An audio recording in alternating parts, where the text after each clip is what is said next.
Čaute pozerači. Dneska máme ďalší deň za dňom a ja sa hlásim s pravidelným reportom.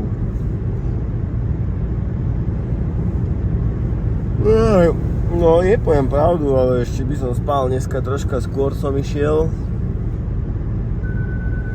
Ale dobre.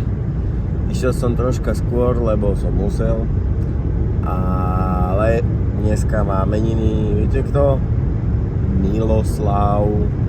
A ja Miloslavom prajem všetko najlepšie a veľa zdravia, šťastia. Veľa zdravia, šťastia. No taký som ešte neprebratý. Spal by som ešte. Možno. Každopádne dneska nemáme žiaden nejaký sviatok, ktorý by sme oslavovali. Máme bežný deň. Pardon. Ale dneska je výnimočný deň v tom, že bude extrémne teplo.